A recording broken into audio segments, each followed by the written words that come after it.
തിരുനാമത്തിന് മഹത്വമുണ്ടാവട്ടെ. പ്രിയ സഹോദരങ്ങളെ, നമ്മൾ ചെറിയ ബൈബിൾ സ്റ്റഡിയിലൂടെ കർത്താവുമായിട്ടുള്ള ഒരു ബന്ധത്തിലേക്ക് വരുവാൻ പരിശ്രമിക്കുകയാണ്. ഇന്ന് ദൈവത്തെ സ്നേഹിക്കുക എന്ന ഒരു വിഷയത്തെക്കുറിച്ചാണ് ചുരുക്കമായി പറയാൻ ഞാൻ ആഗ്രഹിക്കുന്നത്. എന്താണ് ദൈവത്തെ സ്നേഹിക്കുക എന്ന് പറഞ്ഞാൽ? ദൈവം നമുക്ക് ദാനമായി തന്നിരിക്കുന്ന അനവധി അനുഗ്രഹങ്ങൾ, അതേക്കുറിച്ച് നമുക്കൊരു ബോധ്യം വരുമ്പോഴാണ് സത്യത്തിൽ നമ്മൾ ദൈവത്തെ സ്നേഹിക്കുന്നത്. ഉദാഹരണത്തിന്, നമ്മുടെ മാതാപിതാക്കൾ നമ്മളെ വളർത്തിക്കൊണ്ടുവരുന്നു. അപ്പം ആ മാതാപിതാക്കളോട് നമുക്ക് ലഭിച്ചതെങ്ങനെയാണ്? ദൈവത്തിൻ്റെ ദാനമാണ്. അപ്പോൾ നമ്മുടെ മാതാപിതാക്കളെ ഓർത്ത് നമ്മൾ ദൈവത്തിന് നന്ദി പറയുക. അതാണ് സ്നേഹത്തിൻ്റെ ഒരു ഭാവം, നന്ദിയാണ്. എപ്പോഴും ദൈവത്തിന് നന്ദി പറയുന്നൊരനുഭവം. ഇങ്ങനെ ദൈവത്തിന് നന്ദി പറയുന്ന ഒരു അനുഭവത്തിലേക്ക് നമ്മൾ വരുമ്പോൾ, നമ്മൾ ദൈവത്തെ സ്നേഹിക്കുമ്പോൾ,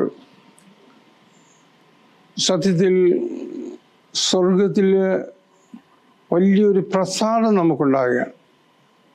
ദൈവത്തിൻ്റെ പ്രസാദം നമ്മുടെ മേലുണ്ടാകുകയാണ്. അപ്പോൾ ദൈവത്തിൻ്റെ ഈ സ്നേഹത്തെക്കുറിച്ച് നമ്മൾ വീണ്ടും ചിന്തിക്കുമ്പോൾ, എന്താണ് ദൈവം നമ്മിൽ നിന്ന് ആഗ്രഹിക്കുന്നത്?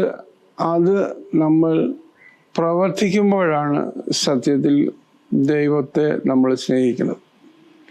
ഉദാഹരണത്തിന്, ദൈവത്തിൻ്റെ പ്രധാനപ്പെട്ട 2 കൽപ്പനകൾ: ഒന്ന്, നിൻ്റെ ദൈവമായ കർത്താവിനെ പൂർണ്ണ മനസ്സോടെ, പൂർണ്ണ ആത്മാവോടെ, പൂർണ്ണ ഹൃദയത്തോടെ, സർവശക്തിയോടെ സ്നേഹിക്കുക.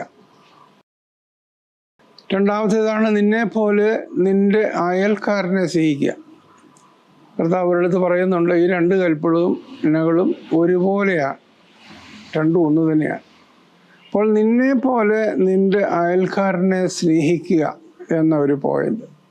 ഇപ്പം ഞാൻ എന്നൊരു വ്യക്തി, എനിക്ക് ആഹാരം വേണം, എനിക്ക് വായു വേണം, എനിക്ക് വസ്ത്രം വേണം, എനിക്ക് പാർപ്പിടം വേണം, ഇങ്ങനെയുള്ളതായിരിക്കുന്ന പല കാര്യങ്ങൾ എൻ്റെ ആവശ്യമാണ്. അപ്പോൾ ഇതൊന്നും ഇല്ലാത്ത നമ്മുടെ സഹോദരങ്ങളെ നമ്മൾ ചുറ്റുപാടുകൾ കാണുന്നുണ്ട്. അപ്പോൾ ആവശ്യങ്ങൾ എന്തെന്ന് നമ്മൾ അറിഞ്ഞ് അവരെ സഹായിപ്പാൻ വേണ്ടി നമ്മൾ മുന്നോട്ട് വരുമ്പോൾ സത്യത്തിൽ നമ്മൾ ദൈവത്തെ സ്നേഹിക്കുക. അപ്പം അങ്ങനെ ഓരോ മേഖലയിലും നമുക്ക് ഒരു പാർപ്പിട പ്രശ്നം, എൻ്റെ ജീവിതത്തിലൊരു സംഭവമുണ്ട്. ഞാൻ ആദ്യമായിട്ടൊരു ഹോസ്പിറ്റൽ സ്ഥാപിച്ചപ്പോൾ അതിൻ്റെ ചുറ്റുപാടുകളിൽ കുറച്ച് പാവപ്പെട്ട മനുഷ്യർ താമസിക്കുന്നുണ്ടായിരുന്നു. അപ്പോൾ അവർക്ക് സ്വന്തമായി സ്ഥലമില്ല, അവർ പുറമ്പോക്കിലാണ് താമസിക്കുന്നത്. അപ്പോൾ അവരുടെ ജീവിത സാഹചര്യങ്ങൾ സന്ദർശിക്കാനായിട്ട് ഉള്ള ഒരു ഭാഗ്യം എനിക്കുണ്ടായി. ഒരു 48 വീടുകൾ അങ്ങനെ സന്ദർശിച്ചപ്പോൾ അവരുടെ പരിമിതമായ ജീവിത സാഹചര്യം കണ്ടപ്പോൾ എങ്ങനെയെങ്കിലും അവരെ ഒന്ന് സഹായിക്കണമെന്നുള്ള ഒരു ചിന്ത എനിക്കുണ്ടായി. അതിനുവേണ്ടി പരിശ്രമിച്ചപ്പോൾ അതിനുള്ള വഴികൾ ദൈവം ഓരോന്നായിട്ട് ഒരുക്കി തന്നു. അങ്ങനെ ഈ 48 പേർക്കും 3 സെൻറ്റ് വീതമുള്ള ഒരു സ്ഥലവും സ്വന്തമായ ഒരു പാർപ്പിടവും ഉണ്ടാക്കുവാനായിട്ട് ആ പരിശ്രമത്തിലൂടെ കഴിഞ്ഞു. സത്യത്തിൽ അവരെ സ്നേഹിക്കാൻ വേണ്ടി നമ്മൾ ഒരുപെട്ട് കൊണ്ടുപോകുമ്പോൾ അതിൽ സത്യത്തിൽ നമ്മൾ ദൈവത്തെയാണ് സ്നേഹിക്കുന്നത്. അപ്പോൾ ദൈവം സ്നേഹമാകുന്നു എന്ന് നമ്മൾ ബൈബിളിൽ കൂടെ വായിച്ചിട്ടുണ്ട്. ആ സ്നേഹമാകുന്ന ആ ദൈവത്തിൻ്റെ ഒരു സാമ്രാജ്യം ഈ ലോകത്ത് കെട്ടിപ്പിടിക്കുന്ന ഒരു അനുഭവം. നമ്മൾ സമൂഹത്തിലേക്ക് ഇറങ്ങി ചെല്ലുമ്പോൾ ഇതുപോലെ ഇല്ലായ്മകളുടെ മധ്യത്തിലൂടെ നമ്മൾ ഓടുമ്പോൾ ഓരോന്നും കാണുമ്പോൾ നമുക്ക് എന്ത് ചെയ്യാൻ സാധിക്കും? നമുക്ക് പരിമിതികളുണ്ട്.